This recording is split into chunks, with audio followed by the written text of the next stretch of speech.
होवे, बाकी नहीं। और मैं निराश भी नहीं करता पिया थानू, किधरे निराश ना होना। मनन दे रस्ते दे राही हो सकते हैं, मनिया नहीं। क्यों? जिसने मन लिया वो इतना महान है।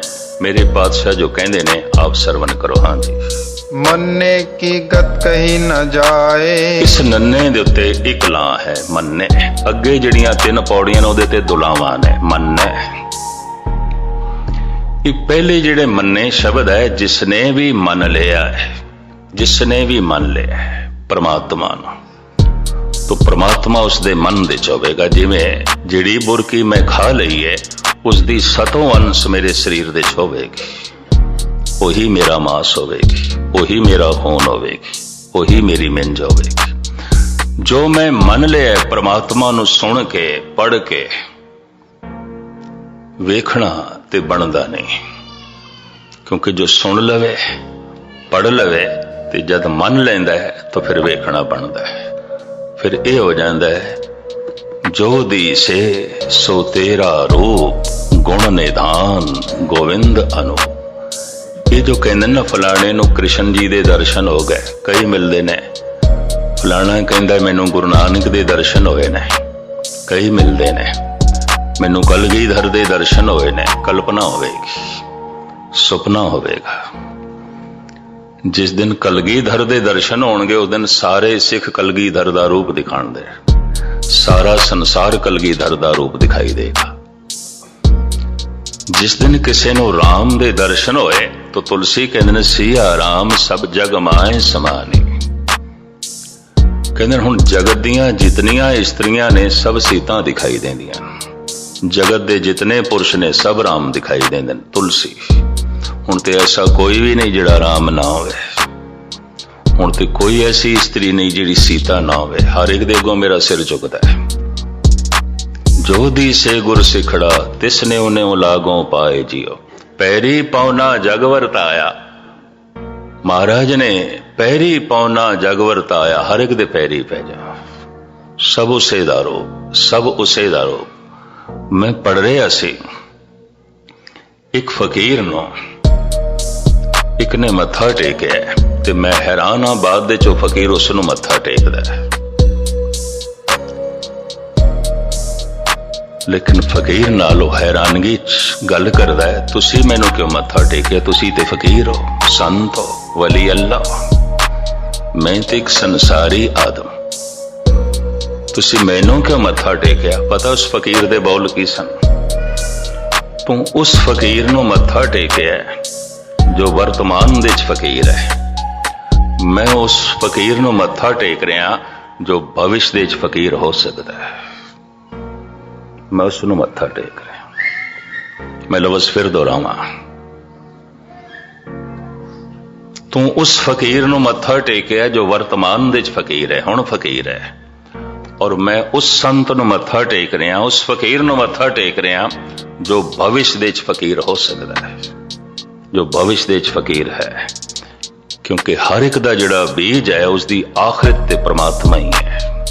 कितना भी भटक लवे, कितना भी भटक लवे, पहुंचेगा ते उत्थे।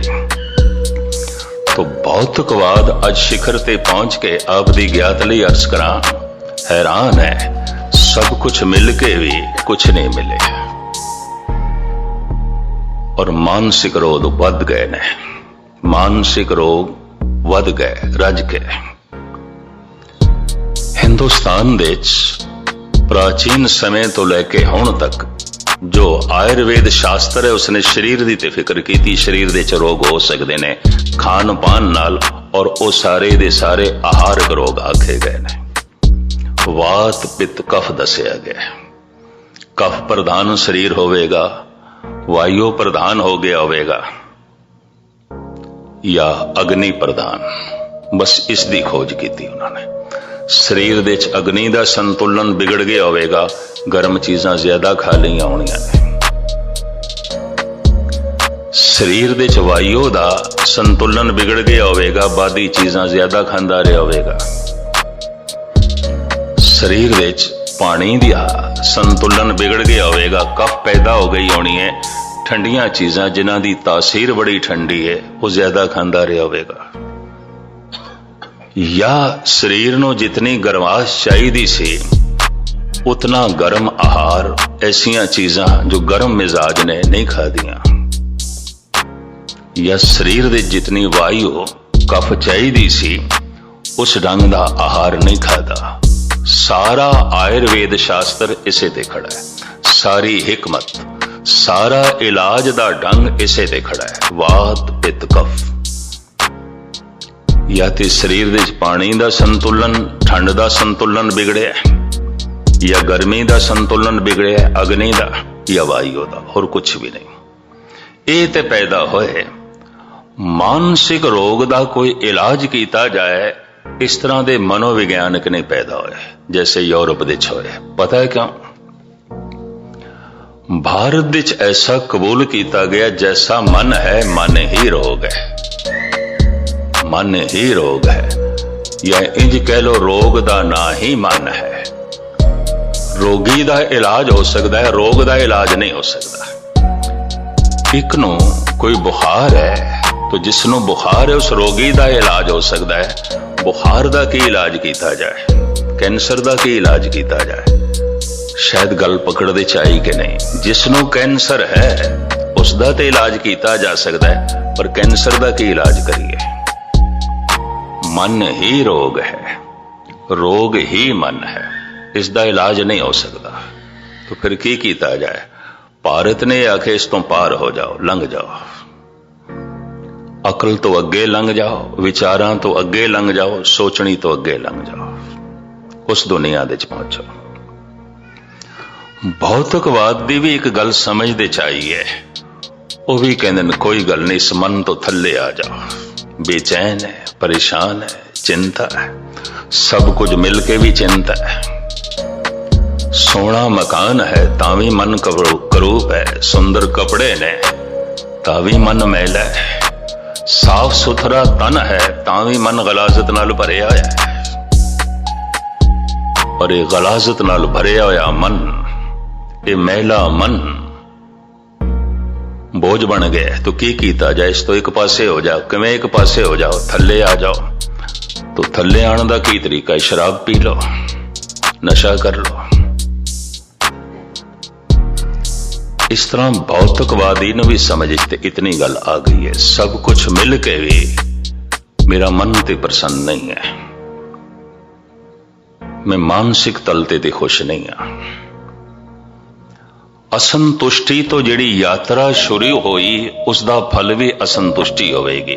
तो मनुख अजोका परिवार तो भी असंतुष्ट है। बिखर गए ने परिवार यूरोप दे विच, तुहाडे अमेरिका दे विच। मैं तो सुन के कैलीफोर्निया च हैरान होया बई 83% शादियां तलाक हो जांदियां ने, टुट जांदे ने रिश्ते। कैलीफोर्निया सब तो अगे इस मामले च टुट जांदियां ने। हैरान होया मैं एक डॉक्टर कोल ये आंकड़े सुन के, कहने लगे गैनी जी तुसी की गल करदे हो, इत्थे 83% टुट जांदियां, परिवार ते बिखर गए। असंतुष्टि, मैं मकान तो असंतुष्ट हाँ, खान पान तो असंतुष्ट हाँ, परिवार तो भी असंतुष्ट है, सब कुछ बिखरेगा। असंतुष्टि ही मेरी यात्रा का कारण बनी, तो पहुंच के भी असंतुष्टि नाल होवेगी ना। भौतिकवाद की इतनी शिखरता ने भी असंतुष्टि नूं वधा दिता, लोभ नूं वधा दिता, घटिया ना। उस लोभ दे दबाव हेठ आके मन मैला हो गया, चलाकियां सीख लिया, दूजे नूं धोखा किवें देना है ते दूजे नूं पिछे किवें सुटना है, इस नाल मन दे तनाव पैदा होया, मानसिक रोगां ने जन्म लिया। तो फिर की कीता कि इस रोग नाल किवें जीवीए? भारत ने साधन कढ़िया, अगे लंघ जाओ, छड़ जाओ पिछे, इस मन नूं पिछे छड़ जाओ, यही कोशिश की थी। और जो अगे लंघ गए तो अगे की सी आत्मा परमात्मा, और जीवे परमात्मा दे तल ते। तन दी ते फिक्र उन्होंने पहले ही नहीं की थी सी। रुखां तले रात कट लवांगे कोई गल नहीं, माड़ा मोटा पहन लवांगे कोई गल नहीं, खा लवांगे कंद मोल कोई गल नहीं, तन दी ते फिक्र पहले छड्डी सी, मन तो भी अगे लंघ गए। तो ऐसा सोना ज्ञान आनंद उसकी वो चर्चा करते ने, उसका वो जिक्र करते ने। भौतिकवादी पहुंच गया बड़ी शिखर ते, सोनिया सोनिया बिल्डिंगां, सोने सोने रस्ते, खान पान, लेकिन पहुंच गया तनाव ते।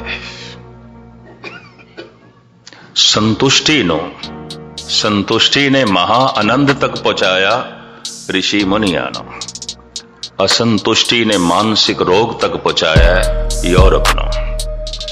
तो कुदरती गल है, अगर मनुख बाहरों हर तल ते असंतुष्ट है तो फिर चर्च ते उजड़नगे, उजड़ गए।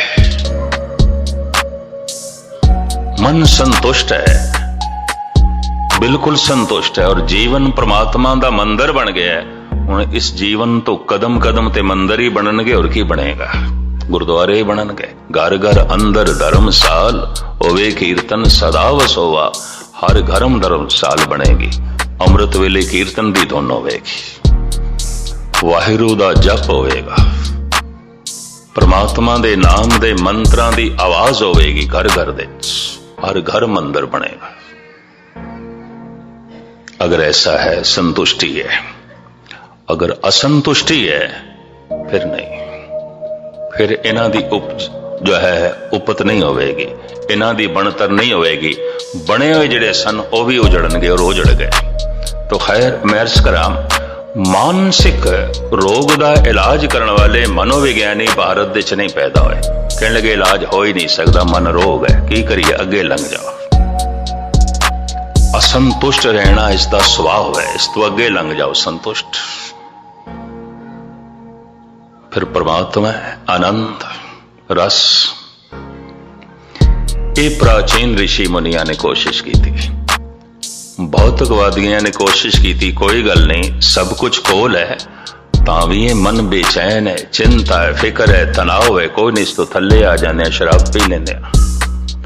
तो पानी दी तरह चल पई शराब इन्हां मुल्कां दे, नशा। एक दौर सी गुरु के सिख अपने घर विच पूजा गृह, पूजा दा कमरा दिखांदे सन, गुरु ग्रंथ साहिब दा प्रकाश। अज ते एशिया च भी देख के मैं हैरान होया, लोग अपनी बाहर दिखाते हैं घर विच शराब दियां बोतलां सजा के रखियां ने, जमाना लंघिया माला सजा के रखियां सन, पोथियां रखियां सन, गुटके रखे सन। हुण नहीं, भौतिकवाद इतना आ गया, माला रखनी, गुटका रखना, पोथियां रखनिया, ये पछड़ेपन दियां निशानियां ने। परमात्मा की गल करनी पछड़ेपन की निशानी। मैं भारत देख के हैरान होया, जिहड़ा कम्युनिस्ट है उसे नूं सियाणा मनदे ने, भई ये सियाणा बुद्धिजीवी बंदा है, दार्शनिक है, चिंतक है। ले परमात्मा नूं मनदा है, ये रब नूं मनदा है, ये पछड़े है। ये हालात हो गए, इस तरह के हालात हो गए।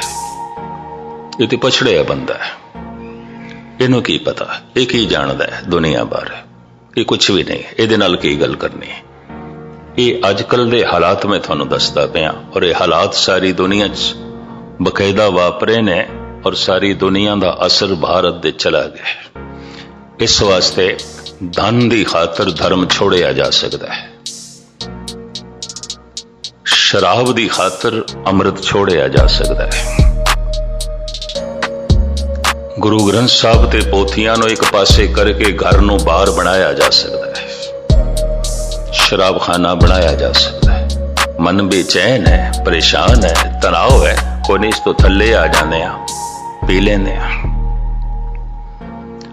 आखिर भारत दे संत ने भी तो यही कोशिश की थी, मन तो अगे लंघो, असी अगे नहीं लंघते, पिछे चले जाने। तो पिछे चले जाए तो पशु होने दे की मान है, क्योंकि मन तो थले जी रहा है पशु, ते तू भी मन तो थले चला गया, फिर ते पशुपना। इस वास्ते साहिब कहते ने, यात्रा ते सिर्फ इस ख्याल तो शुरू होवेगी, उस आनंद दी इतनी गल तस्लीम कर ली जाए कि परमात्मा है।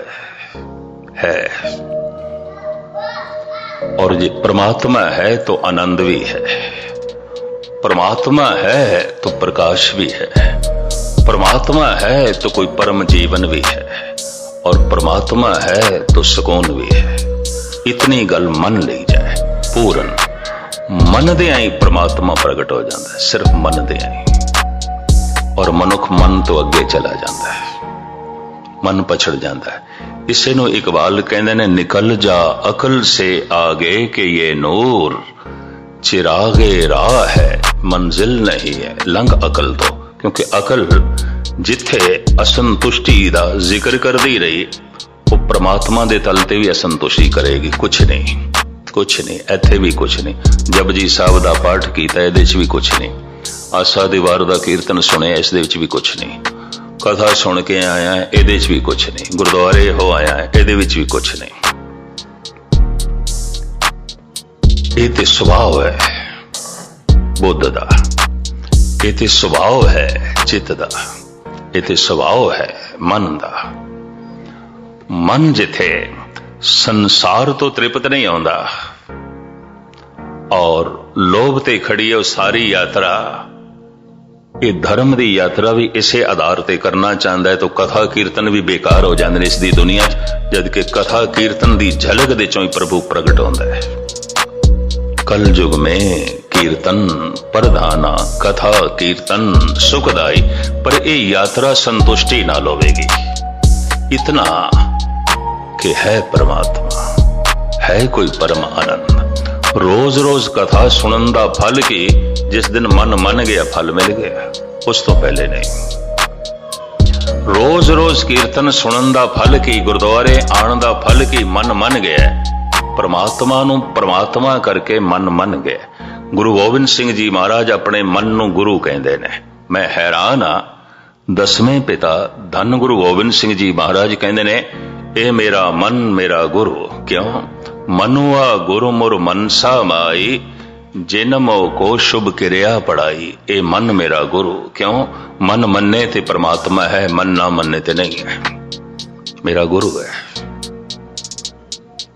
अक्सर मनुख कह देंदा है, पढ़े है मन नहीं मनदा, सुने है मन नहीं मनदा, देखे है मन नहीं मनदा।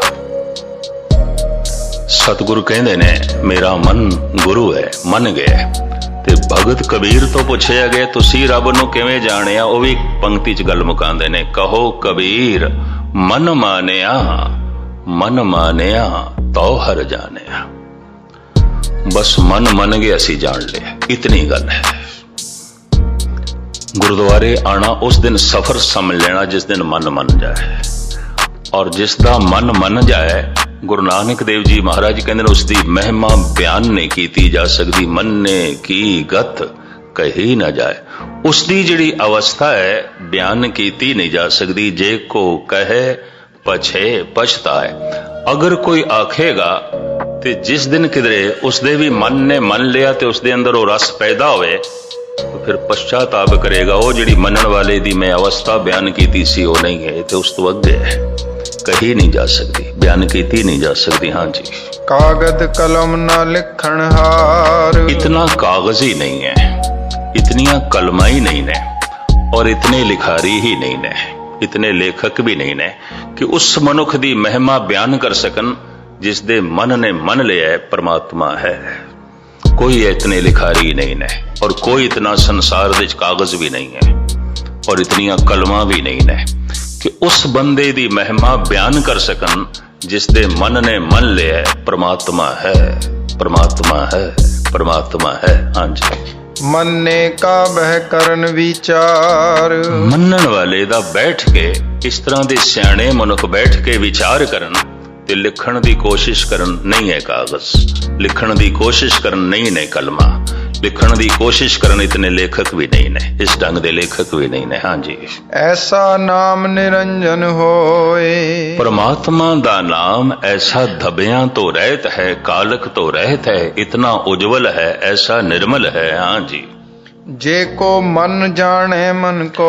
पर जिस दे मन ने मन लिया ओही जानदा है, जना नहीं सकता, दस नहीं सकता, वो खुद भी नहीं कह सकता, दूसरा भी नहीं कह सकता, वो खुद भी नहीं कह सकता, पर वो जानदा है कि आनंद है, रस है, बस धर्म दी दुनिया च इन्नी गल है। इशारे ने, कोई इशारा कर देगा मैनू मिले है ये आनंद, इस ढंग नाल मिले है, इशारे होणगे, गल पूरी नहीं होवेगी। हुण अगले दा यकीन बजे तां ही रोज रोज दी कथा है, अगले दे यकीन बजे तां ही रोज रोज दा धर्म मंदिरां दे च आना है। अगर सुन के यकीन आ गया, मन मन गया, गुरुद्वारे आना सफल हो गया। इस मन्ने दी पौड़ी विच होर जिहड़ियां गहराइयां ने तुच्छ बुद्धि अनुसार मैं कल फिर थोड़े सामने रखण दी निमाणी कोशिश करांगा, क्योंकि मैनू ऐसा लगदा है जिस अवस्था का गुरु नानक देव जी जिक्र कर रहे ने उस तरह के शब्द मैनू लभ नहीं रहे, उस तरह का कहना आ नहीं रहा जे, क्योंकि महाराज कह रहे ने ये अवस्था ऐसी है कोई ऐसे लेखक नहीं लिख सकन, कोई ऐसे दार्शनिक नहीं सोच सकन, बैठ के विचार कर सकन, और इतना कागज ही नहीं है लिखिया जा सके।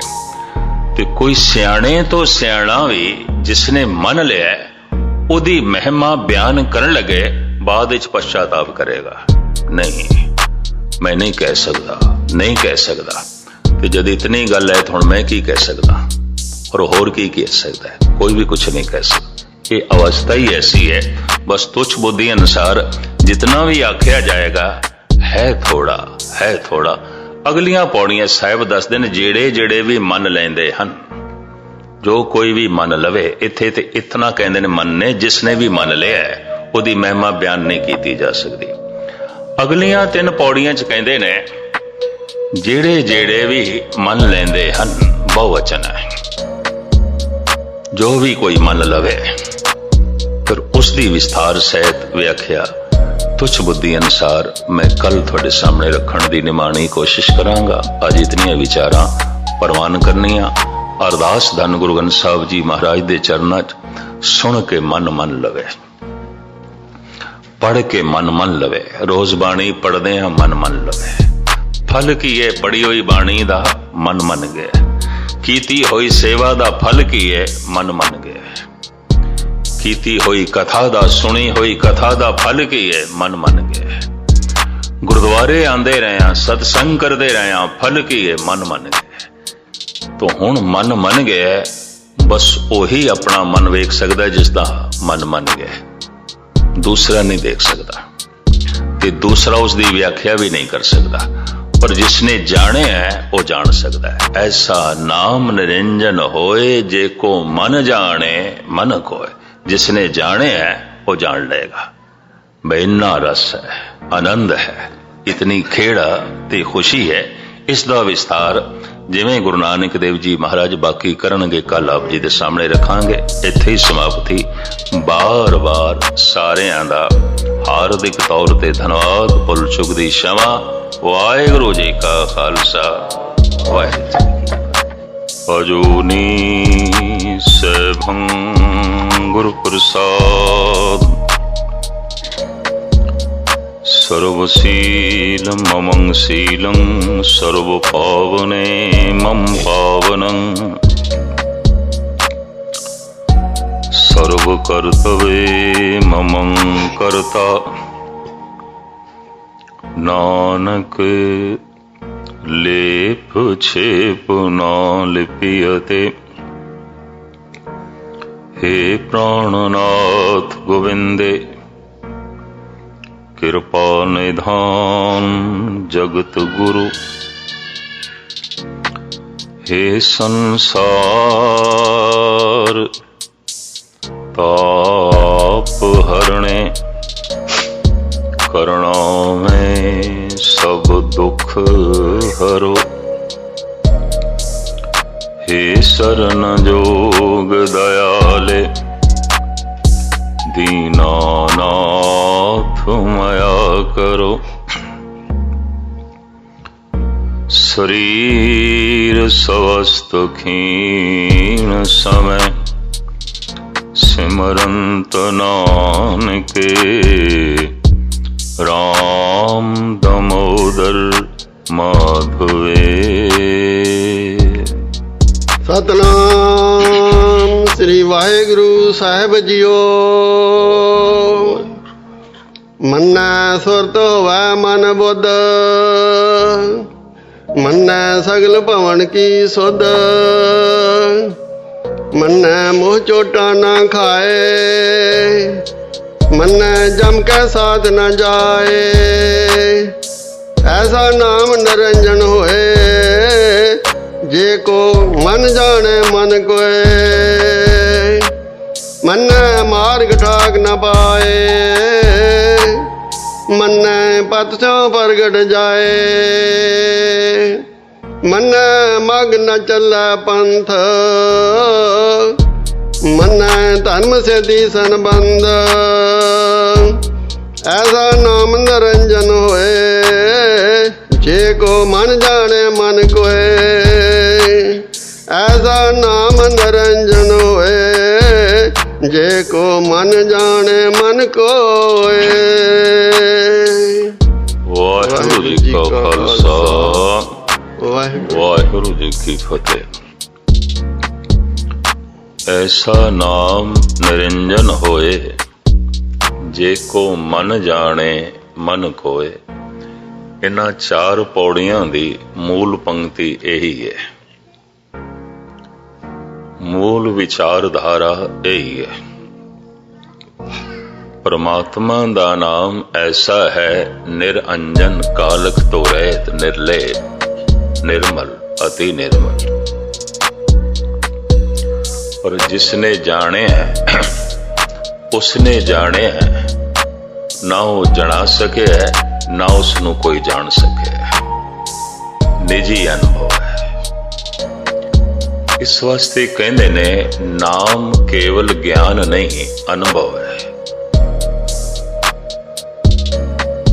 ਮੰਨ ਲੈਣਾ ਇੱਕ ਅਵਸਥਾ ਹੈ। ਮੈਂ ਕਿਸੇ ਨੂੰ ਮੰਨ ਲਿਆ, ਇਹ ਗਿਆਨ ਨਹੀਂ, ਗਿਆਨ ਤੋਂ ਅੱਗੇ ਦੀ ਗੱਲ ਹੈ। ਜਾਂ ਇਸ ਨੂੰ ਮੈਂ ਇਸ ਤਰ੍ਹਾਂ ਬਿਆਨ ਕਰਾਂ, ਚਲੋ ਕਿਸੇ ਇੱਕ ਵਿਅਕਤੀ ਬਾਰੇ, ਇੱਕ ਤੇ ਮੈਂ ਉਸ ਦਾ ਨਾਮ ਜਾਣਦਾ, ਇੱਕ ਲੇਬਲ ਹੈ, ਇਹ ਮੈਂ ਜਾਣਦਾ। ਫਿਰ ਮੈਂ ਉਸ ਦੀ ਗੋਤ ਨੂੰ ਜਾਣਦਾ, ਫਿਰ ਮੈਂ ਇਤਨਾ ਵੀ ਜਾਣਦਾ ਉਹਦੇ ਮਾਂ-ਬਾਪ ਕੌਣ ਨੇ, ਬੱਚੇ ਕਿੰਨੇ ਨੇ, ਪਰਿਵਾਰ ਕਿਤਨਾ ਹੈ। ਇਹ ਸਾਰੀ ਜਾਣਕਾਰੀ ਬਾਹਰੋਂ, ਇਹਨੂੰ ਕਹਿੰਦੇ ਨੇ ਬਾਹਰ ਦਾ ਗਿਆਨ, ਬੈਰੂਨੀ ਗਿਆਨ। ਦੂਸਰਾ, ਕੁਛ ਦਿਨ ਉਸ ਦੀ ਸੰਗਤ ਕਰਨ ਤੋਂ ਬਾਅਦ ਮੈਂ ਉਹਦੇ ਅੰਤਰੀਵ ਗਿਆਨ ਤੋਂ ਵੀ ਵਾਕਿਫ ਹੋ ਗਿਆ। ਉਹਦਾ ਸੁਭਾਅ ਕੀ ਹੈ, ਉਹਦੇ ਵਿਚਾਰ ਕੀ ਨੇ, ਉਹਦੀ ਸੋਚਣੀ ਕੀ ਹੈ, ਉਹਦੀ ਚਿਤਵਨੀ ਕੀ ਹੈ। ਕੁਛ ਦਿਨ ਉਸਦੇ ਨਾਲ ਰਹਿੰਦਿਆਂ ਉਸਦੇ ਅੰਤਰੀਵ ਗਿਆਨ ਦਾ ਵੀ ਪਤਾ ਚੱਲ ਗਿਆ। ਬੈਰੂਨੀ ਗਿਆਨ, ਮੈਂ ਉਸਦਾ ਨਾਮ ਜਾਣਦਾ, ਮੈਂ ਉਹਦੇ ਥਾਂ ਟਿਕਾਣੇ ਨੂੰ ਜਾਣਦਾ ਜਿੱਥੇ ਰਹਿੰਦਾ, ਮੈਂ ਉਸਦੇ ਪਰਿਵਾਰ ਦੇ ਮੈਂਬਰਾਂ ਨੂੰ ਜਾਣਦਾ, ਮੈਂ ਉਹਦੇ ਰੰਗ ਰੂਪ ਗੋਤ ਨੂੰ ਜਾਣਦਾ। ਇਹ ਸਭ ਬੈਰੂਨੀ ਗਿਆਨ ਹੈ, ਬਾਹਰ ਦਾ ਗਿਆਨ ਹੈ। ਫਿਰ ਮੈਂ ਉਸਦੇ ਥੋੜੇ ਅੰਤਰੀਵ ਨੂੰ ਜਾਣਦਾ, ਉਹਦੇ ਸੁਭਾਅ ਨੂੰ ਜਾਣਦਾ। ਤਮੋ ਗੁਣੀ ਹੈ, ਰਜੋ ਗੁਣੀ ਹੈ, ਸਤੋ ਗੁਣੀ ਹੈ। ਕੁਛ ਉਸਦੇ ਵਿਚਾਰਾਂ ਦਾ ਪਤਾ ਚੱਲਦਾ ਹੈ, ਧਾਰਮਿਕ ਹੈ, ਰਾਜਨੀਤਿਕ ਹੈ।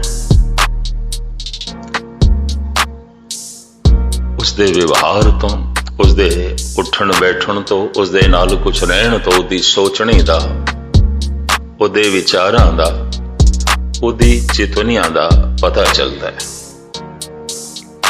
ਇਹ ਅੰਤਰੀਵ ਗਿਆਨ ਹੈ।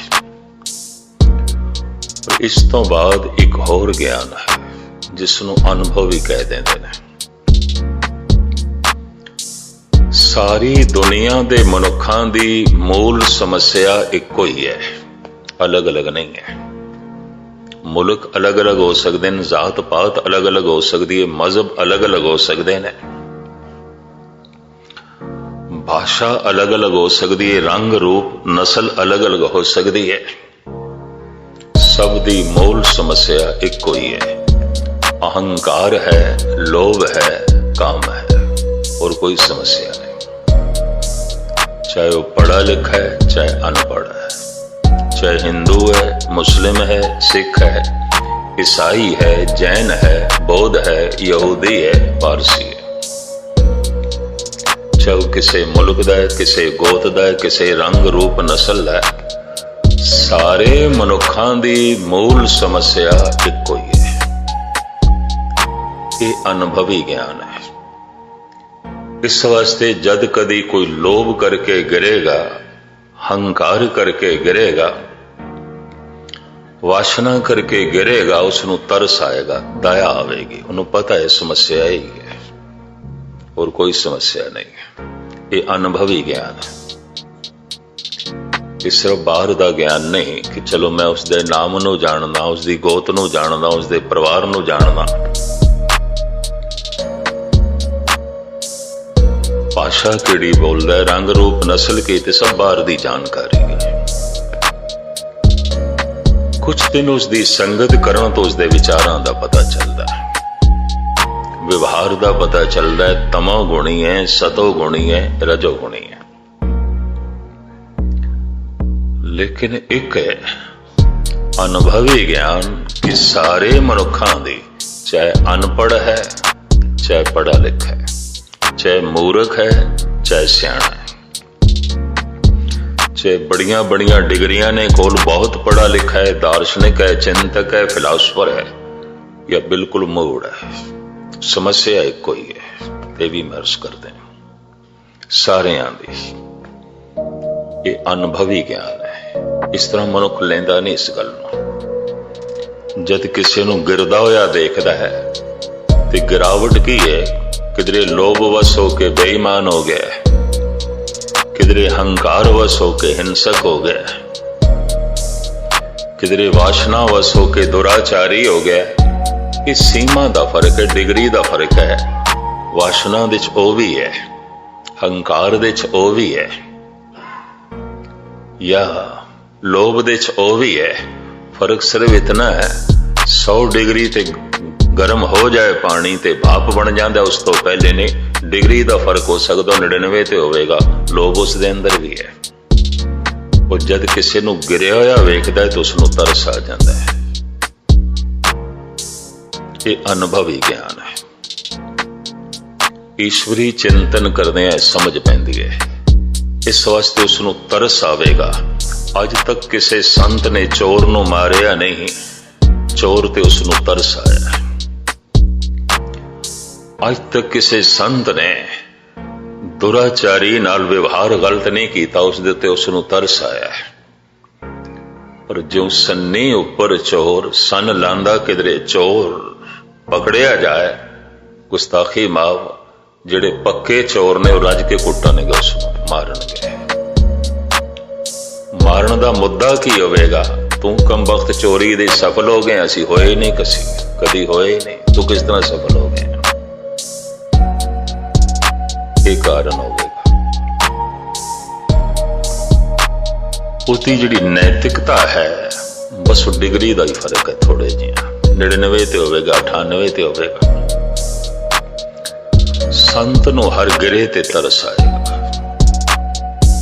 उन्होंने दिसेगा औगण मनुख दी कमजोरी है, गुण प्रभु दी बख्शिश है, अकाल पुरख दी रहमत है। किसी दे अंदर गुणा नूं वेखेगा तो ईश्वर दी उपमा करन लग पेगा, किसी दे अंदर अवगुणा नूं देखेगा तरस आवेगा, दया आवेगी। एक अनुभवी ज्ञान है। संसार बारे में कह रहे हैं, मनुखा बारे में कह रहे हैं। एक दफा मैं फिर दोहरा दिया, गल पूरी पकड़ दे च आ जाए। एक ते बाहर दा ज्ञान है, मैं सिर्फ उसका नाम जानदा, उसके परिवार नूं जानदा, मैंबर किन्ने ने, घर किथे, थां ठिकाना कितने, जात गोत की, बस इन्ना। दूसरा, कुछ दिन मैं उसकी संगत की 10-20 दिन महीना, उहदे थोड़े जिहा सुभाव का पता चलिया, तमो गुणी है, रजो गुणी है, सतो गुणी है, पता चल जाता है व्यवहार तो। चाहे व्यवहार तमोगुणी है, रजोगुणी है, सतोगुणी है, चाहे रंग रूप नस्ल कुछ भी है ते चाहे नाम भी कुछ है, सारे मनुखा की मूल समस्या इको है, चाहे हिंदुस्तानी है ते चाहे अमेरिकन है, चाहे वो अरबियन है ते चाहे ईरानी है, चाहे चीनी है ते चाहे जापानी है, सारे मनुखा की मूल समस्या इको ही है। और ऐसा कोई देश नहीं जिथे हिंसा ना होवे, बेईमानी ना होवे, दुराचार ना होवे। तुसी किसी एक देश का भी ना लो, नहीं है, सब जगह मौजूद है। ये मनुख दी मूल समस्या है। फौज नाल, पुलिस नाल, अदालतां नाल ये मसले नहीं हल होंदे, ना अज तक हल होए ने। और ये भी मैं अर्ज करा, एक मनुख किसी का कतल कर देवे, अपराध है, बहुत वड्डा अपराध है। ओदा अहंकार उसनू इस हद तक हिंसात्मक बना दिता, उसने एक दी जान ले ली, फिर हुण कानून उसकी जान लवेगा, उन्होंने सजाए मौत।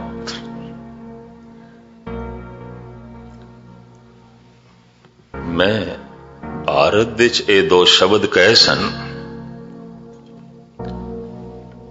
गल रफा दफा हो गई, वरना मैनू नोटिस मिलिया सी भी तुसी अदालत के खिलाफ बोले हो, कानून के खिलाफ बोले हो। ये अदालत की तौहीन का मसला खड़ा हो सकता है। मैं एक मनुख ने कतल किया है, जुर्म है, हुण कानून उसका कतल करे, ये किस तरह पुण्य हो गया, ये किस तरह महान हो गया। इसका मतलब है उन्हें कानून के दायरे च किसी नूं नहीं मारिया ते तुसी कानून के दायरे च किसी नूं फांसी ते चाड़ोगे। सियाणे सियाणे देशों की सजाए मौत हट गई है, ये भी मैं अर्ज करा, जिन्हों ने गहराई दे लिया इस गल नूं। हिंसक सारे ही आउंदे ने, हंकार ते सारियां दे अंदर है, डिग्री दा फर्क है। सारियां दी मूल समस्या अहंकार है, लोभ है, वासना कोई कबूल करे भावे ना करे। किधरे उसनों लोभ बेईमान बना देगा, किधरे उसनों अहंकार हिंसक बना देगा, किधरे उसनों वासना दुराचारी बना देगी। चलो अपराधी ना बनन देवे, पापी ते बनन दे देगी, उहदे विचारां ते सब कुछ आ जाएगा, सोचनी ते आ जाएगा, हिंसा उसदी सोचनी च आ जाएगी, दुराचार उसदे विचारां च आ जाएगा, बेईमानी उहदी सिमरती बन जाएगी। इनू धोखा दे दिया, ओनू धोखा दे दिया, ओनू धोखा दे दिया। सारे जगत की मूल समस्या यही है। ये तो चंगा होया उत्थे एक दार्शनिक वकील सी, बड़ा सियाणा और गुरु घर दा, कोई श्रद्धालु भावें साईदारी सी। उन्हें मैनू कहा, मस्किन जी तुसी फिक्र ना करो, मामूली गल है, मैं निपटा लियांगा आपे। मैं इतना ही आखिया सी, एक मनुख कतल करदा है, कातिल है, क्योंकि उसने कानून के दायरे च किसी को नहीं मारिया, ते फिर कानून उसकी हत्या करदा है, उन्होंने फांसी ते चाड़दा, उन्होंने मारदा है कानून के दायरे च। ते कानून के दायरे च मारे होया, कतल किया होया, इंसाफ हो गया, ते कानून के दायरे च जिसनों नहीं मारिया वो गुनाह हो गया। ये किस तरह का सोचने का ढंग है? गुनाह आखिर गुनाह है, कतल आखिर कतल है, चाहे किसी ढंग नाल कीता जाए, चाहे लोहे दे छुरे नाल कतल कीता या सोने दे छुरे नाल कतल कीता। हथकड़ी आखिर हथकड़ी है, चाहे लोहे दी है ते चाहे सोने दी है। भावें किसी नूं सोने दी जंजीरां नाल बन के रख दो, भावें किसी नूं पित्तल दी ते भावें किसी नूं लोहे दी बन के ते रख दिता है, अगला बनीज ते गया। ते कोई मान नाल आखे नहीं जी असी सोने दी जंजीरां नाल बने, सोने दे पिंजरे च बंद कीता है ना। मैनू इस संबंध एक गाथा याद आई पुरानी। मंसूर नू जद सूली ते चाड़न लगे ते सूली तो पहले सारियां ने उसनू पत्थर भी मारना सी, ये भी सजा सी। और कसूर उसका यही सी कि बेचारा बेकसूर सी, बस इन्नी गल है। कसूरवारां दी महफिल दे विच बिल्कुल बेकसूर होके जीवना भी एक कसूर हो जाता है, ये भी मैं अर्ज करते हैं। पापियां दे इकट्ठ दे विच पुनीत होके जीवना भी एक पाप हो जाता है। मूर्खां दी महफिल दे विच बहुत सियाणा हो जाना भी एक मूर्खता हो जाती है। बस उसका यही कसूर सी, बेचारा बेकसूर सी। बादशाह दा हुक्म सूली ते बाद चाड़ांगे, पहले इसनू एक एक पत्थर मारो। इस इकट्ठ दे शिबली भी सी, मंसूर दा दोस्त। जैसे मंसूर सूफी सी, वो भी सूफी सी। मंसूर ने खुदा नू समझिया सी, उसदा अनुभव सी, खुदा उसदी जिंदगी सी, उन्होंने प्राप्त कर लिया सी। शिबली दी समझ दे ते आई, अनुभव ते सी उसदा, लेकिन अजे उस पद्धर ते नहीं सी, वो प्राप्ति नहीं सी जो मंसूर कोल सी। लेकिन इतना जरूर पता सी मंसूर बेकसूर है। पर उन्हें देखिया हुण सारियां ने पत्थर चुक ले ने मारन वास्ते, ते मैं ना चुकिया ते मैं ना मारिया, ते मैनू साथी समझ के किधर मैनू ही सूली ते ना चाड़न।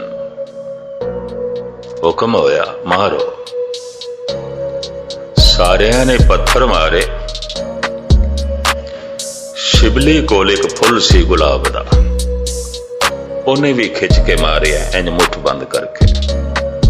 सिर्फ ये समझाण वास्ते कि लोगों नू पता चले मैं भी मारे।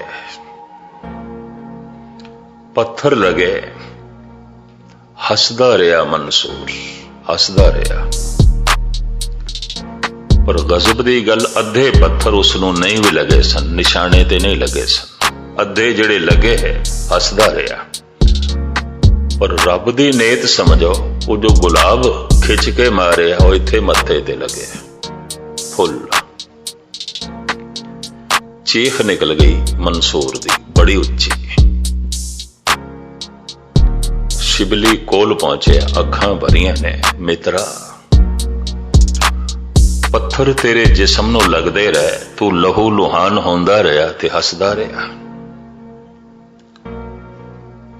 मैं ते फुल मारे और फुल भी गुलाब दा। तेरी चीख निकल गई। मंसूर कहंदा तू फुल भेंट नहीं कीता, मारे मारे। सवाल यह नहीं कि हुण पत्थर नाल मारना है कि फुल नाल मारना है, मारे। मारन नाल चोट लगी। पत्थर खा के ते तू हसदा रहा है। हाँ, पत्थर मारे मूर्खा ने जो मैनू नहीं जानते, फुल मारे उसने सियाणे ने जो मैनू जानता है। इस करके चीख निकल गई है। मेरी अवस्था नू जानता है, मैनू जानता है, मेरी तरह अनुभवी पुरुष है। ये भी पैदे च आ गया। तू मारे है फुल। जिन्हां ने मैनू पत्थर मारे, मेरा तन जख्मी किया है, पर की करा, तेरा मारिया या फुल ते मेरे मन तो भी पार हो गया, बहुत गहरा गया। समझदार ने मारे है, एक फकीर ने मारे है, एक संत ने मारे है। जबकि संत दा एक कर्म नहीं होता, संत दी ये सोचनी नहीं होती। सवाल ये नहीं कि तू फुल मारे है, सवाल ये है कि मारे है। तू भेंट नहीं कीता, मारे है। पैरी पे गया शिबली। हाँ, मैं मारे है। मंसूर कहंदे हुण तेरे ते मैनू तरस आया है। ਤੇ ਜਿਸ ਤੇ ਤਰਸ ਆਵੇ ਪਛੜਿਆ ਹੋਇਆ ਹੈ। ਤੈਨੂੰ ਦੇਖ ਕੇ ਮੈਨੂੰ ਤਰਸ ਆਇਆ, ਤੂੰ ਗਿਰਿਆ, ਬਾਕੀ ਭੀੜ ਦੇ 'ਚ ਤੂੰ ਵੀ ਗਿਰਿਆ, ਤੂੰ ਵੀ ਥੱਲੇ ਚਲਾ ਗਿਆ। ਮੁਖਤਸਰ ਮੈਂ ਅਰਜ਼ ਕਰਾਂ, ਅਨੁਭਵੀ ਗਿਆਨ ਦੂਸਰੇ ਦੀ ਅਤਿਅੰਤ ਗਿਰਾਵਟ ਨੂੰ ਵੇਖ ਕੇ ਵੀ ਉਸ ਨੂੰ ਤਰਸ ਆਵੇਗਾ, ਕਿਉਂਕਿ ਉਸ ਨੂੰ ਸਮਝ ਹੈ ਸਾਰਿਆਂ ਦੀ ਮੂਲ ਸਮੱਸਿਆ ਇੱਕੋ ਹੀ ਹੈ। ਜਦ ਕਦੀ ਕੋਈ ਗਿਰੇਗਾ, अहंकार करके गिरेगा, लोभ करके गिरेगा, वासना करके गिरेगा, और क्यों गिरेगा? यही गिरावट है। सारे संसार दी मूल समस्या यही है, चाहे वह किसी मुल्क दा है, किसी जात दा है, किसी मजहब दा है। ऐसे मनुख नूं कहंदे ने यह अनुभव प्रकाश दे विच जींदा है। उसनूं पढ़ा लिखा मिलेगा, अनपढ़ मिलेगा, मूर्ख मिलेगा, सियाणा मिलेगा, हिंदू मिलेगा, मुस्लिम मिलेगा, उसनूं समझ है मूल समस्या ही है। ये बेईमान नहीं होया, सीमा विच है, नैतिक है। क्योंकि अनैतिक होण नाल समाज कबूल नहीं करता, अनैतिक होण नाल कानून सजा देंदा है। तो नैतिक होके जी रहा है वो इन्हां अपणियां बिरतियां नूं सीमा विच रख रहा है। इस वास्ते नैतिक मनुख एक संत की दृष्टि ਉਹ ਨੇ जो मन के तल ते अपराधी ने, पापी ने, अजे तन के तल ते प्रगट नहीं होया, उन्होंने उत्ते तरस आउंदा है। अपराध तन के तल ते प्रगट नहीं होया। सीमा दे च रखिया होया हंकार नूं, सीमा दे च रखिया होया लोभ नूं, ये बेईमानी तक ना पहुंचे, किसी नूं चोट ना पहुंचावे, लेकिन अंदर ते है। इसनूं कहंदे ने अनुभवी ज्ञान। पर चूंकि सारे मनुखां दी समस्या यही आउंदी है, उसनूं तरस आउंदा है, घृणा नहीं करता। अगर घृणा भी करता है तो यह अनुभवी पुरुष नहीं है, तो संसारी है।